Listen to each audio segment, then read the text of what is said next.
हूं, लेकिन अगर कोई हीरो का तिरस्कार करे तो उसकी मां चोदने में टाइम भी नहीं लेता हूं मैं। तेरी मां की चोदो। और मैं कहना चाहता हूं मैं खेसारीलाल यादव जी से कि आप में भी कमी है। इतना बर्दाश्त क्यों करते हैं आप? किस चीज की कमी आपको है? क्या हम संख्या में कम है? क्या आपके चाहने वाले कम है? क्या आपके चाहने वाले क्या क्या मैंने कहां पे आप कम हैं? किस चीज में आप कमजोर हैं?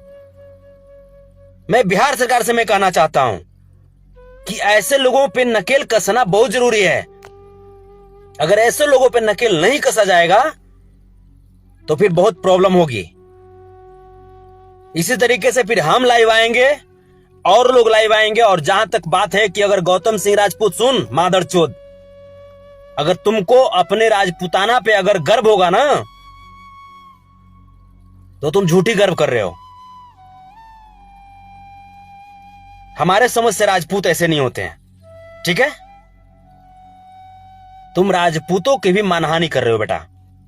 और तुम इतना जान जाओ कि तुम जितना टॉर्चर कर रहे हो ना, जितना टॉर्चर कर रहे हो, ये संतोष रेणु यादव का वादा है। अहिर वंश उतना ही एकजुट होगा, उतना ही संगठित होगा। बस जान जाओ तुम, इतना तुम जान जाओ कि अहिर वंश श्री कृष्ण का अनुयायी उतना ही संगठित होगा, उतना ही मजबूत होगा। तुम जीवन में तुम कुछ भी करो, मुझे उससे कोई मतलब नहीं है। तुम भोसड़ी वाले, तुम किसी को, तुम कुछ भी जो तुमको करना है तुम करो, लेकिन तेरी मां की चोदो, अगर तुमने जीवन में किसी भी अगर यादव पे अगर आंख दिखाने की कोशिश की तेरी मां की चोदो, तो आंख मेरे बहन चोद मूत देंगे तेरी मां की चोदो, पूरे तुर खानदान के अंधा कर देंगे तेरी मां की चोदो।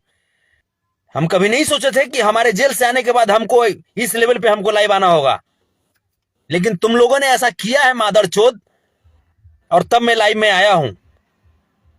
कोई नहीं बोलता है तेरी मां की चोदो तो उसका तुम उंगली करोगे मुंह मेरे बहन चोद।